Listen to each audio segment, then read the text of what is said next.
Untuk Yang Di-Pertua, ada beberapa soalan pendek saja, tak panjang. Yang pertama mengenai SPAD yang akan ditubuhkan. Saya belum jelas secara tertentu bahawa adakah SPAD ni menjadi satu suruhanjaya yang baru di atas ke-13 jabatan yang menjaga pengangkutan awam, ataupun ke-13 jabatan ini akan digabungkan dan masuk dalam SPAD dan tidak ada dalam kementerian-kementerian yang lain. So itu saya tak berapa jelas. Nombor dua, kita faham kenapa undang-undang bagi SPAD perlu dibangkitkan di Dewan ini. Tetapi untuk mempertingkatkan sistem pengangkutan awam bagi Malaysia, bukan sahaja undang-undang kena dibangkitkan, tapi dari segi pengurusan, dari segi management, ia pun perlu ditingkatkan supaya sistem kita menjadi lebih baik. Dan yang ketiga mengenai tol, pembelian balik tol yang telah pun baru saja dibangkitkan oleh Menteri, 231 bilion untuk membeli balik semua. Selalu saya minta supaya angka ni diberikan dalam soalan lisan kepada saya, tetapi dua kali saya tanya, dua kali angka ni tidak dijawab. Tapi sekarang ada 231 bilion. Pertama kali saya dengar, saya ingin kalau tak ada masa ini pun tak apa, berikan jawapan secara terperinci dengan bertulis macam mana harga 231 bilion didapatkan. Dan sebab mengikut pengiraan kita, untuk membeli balik tol bagi Plus hanya 15 bilion, untuk membeli balik LDP hanya 1.5 bilion, mengikut syarat-syarat yang ada dalam perjanjian tol konsesi. Dan bagi kita ni bukan pembiayaan yang besar, sebab tol ni boleh diteruskan tapi dengan masa yang lebih pendek, 5 tahun, 10 tahun, dan kos-kos ni semua akan dipulangkan kepada kerajaan. Terima kasih. Terima kasih Datuk Menteri, dan terima kasih Yang Betul. Saya hanya ingin bertanya tadi, saya bersokong apabila YB Maran menyebut mengenai pengangkutan awam yang sangat kurang di kawasan luar bandar. Tapi saya juga ingin kembali kepada apa yang dikatakan oleh Yang Berhormat tadi mengenai urban poor. Ya, di dalam kawasan bandar juga ada kawasan-kawasan, terutama kawasan-kawasan perumahan yang diduduki oleh urban poor.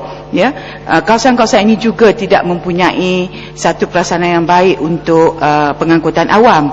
Kita mungkin ada pengangkutan awam yang cantik dan canggih di jalan-jalan besar, main road dan sebagainya, tetapi untuk mengangkut ataupun untuk rakyat keluar daripada kawasan-kawasan perumahan ke kawasan-kawasan yang mempunyai good network ini adalah amat sukar. Jadi kebanyakan seperti juga yang dikatakan YB Maran tadi, bahawa kebanyakan syarikat-syarikat enggan memasuki kawasan-kawasan perumahan ini kerana tidak ada keuntungan, dan mereka enggan mengambil social routes ini. Jadi apakah cadangan daripada pihak kerajaan untuk memberi perkhidmatan pengangkutan awam kepada kawasan-kawasan terutamanya yang dihuni oleh populasi kita yang memang tidak mampu berkereta? Tidak semua orang yang duduk di bandar mampu berkereta. Terima kasih. Menteri boleh tanya tambah sikit tak? Sama punya tentang tajuk yang sama. Saya jawab dulu, nanti mungkin saya tak ingat dia punya soalan. Saya jawab dulu. Yang okey, tak apalah kalau nak tanya soalan sama. Terima kasih Menteri. Soalan saya ada dua soalan. Soalan pertama ialah tentang tujuan kerajaan untuk merombak subsidi pada tahun depan. Adakah kerajaan mempunyai sistem pengangkutan awam dari segi rangkaian kapasiti atau dari segi kadarnya yang munasabah, agar jika penduduk tidak ingin menggunakan pengangkutan persendirian, pengangkutan awam dapat menampung peningkatan dari segi penggunaannya? Dan nombor dua, tentang membeli tol sebanyak 238 bilion. Saya juga sedikit terkejut dengan angka tu, kerana Plus merupakan highway yang terbesar di Malaysia, dan dari segi pengiraan dia tidak membelanja sebanyak wang yang begitu besar. Jawab soalan itu sama dengan soalan tadi.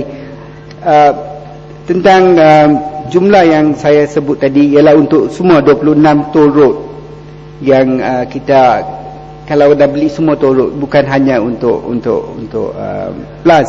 Itu satu. Yang kedua, ini juga melibatkan bukan saja kos pembeli, juga terlibat future recurring cost. Tapi mungkin kita boleh bagi penjelasan kemudian. Tapi satu angka yang besar, itu poin yang saya nak sebut tadi tentang urban poor. Saya setuju 100% dengan Yang Berhormat Kota Raja bahawa kita mempunyai sistem rail dan bas, tetapi ada juga penduduk yang tinggal di pinggir bandar yang tidak dapat seamless travel. Jadi satu objektif kita ialah supaya seorang yang tinggal di pinggir bandar, di kawasan-kawasan perumahan yang tidak mempunyai sistem pengangkutan untuk dapat sambung kepada LRT dan bas, untuk mewujudkan sistem ini melalui minibus misalan ataupun lain-lain sistem. Dan pada masa yang sama juga satu objektif kita ialah untuk seorang yang tinggal di mana-mana pun dapat pergi ke tempat kerja dia dalam satu masa yang munasabah, mungkin 1 jam, dan juga dengan tidak berpindah pengangkutan lebih dari 3 kali. Mungkin dalam 3 kali dapat sampai di office, dan dalam satu masa yang terhad mungkin sejam setengah. Jadi ini yang menjadi satu objektif yang begitu penting supaya kita mewujudkan satu sistem yang seamless untuk membolehkan the urban poor juga dapat menikmati sistem pengangkutan yang selesa. Dan tentang isu PJ Utara tadi, sama ada SPED akan menjadi satu badan badan koordinasi untuk 13 kementerian dan agensi. Tidak, SPED akan mengambil tugas-tugas yang bersangkutan, yang berkaitan dengan agensi ini untuk menjadi satu agensi tunggal, the sole regulator for transport, bukan another additional layer. Tuan Yang di-Pertua, jelasan sikit lah. Betul. silakan. Terima kasih Datuk Di-Pertua, terima kasih Yang Berhormat Menteri. Saya ingin mendapat penjelasan tentang ada sebuah syarikat asas serba yang telah mengemukakan satu tawaran untuk mengambil alih tol ataupun membeli share konsesi tol daripada pihak kerajaan. Pertama, apa setakat ini pendirian kerajaan?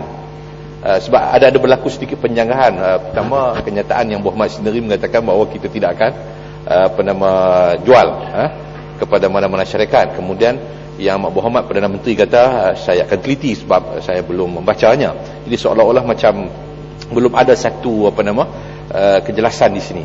Yang keduanya ialah tawaran yang dibuat ialah sebanyak 50 bilion dengan kadar pengurangan 20% kadar tol kepada pengguna, dan dikatakan kerajaan boleh menjimat lebih daripada saya ingat 100 juta, begitulah lebih kurang. Jadi saya nak tanya, adakah tawaran yang dibuat itu hanya untuk plus ataupun keseluruhan tol yang ada di negara kita?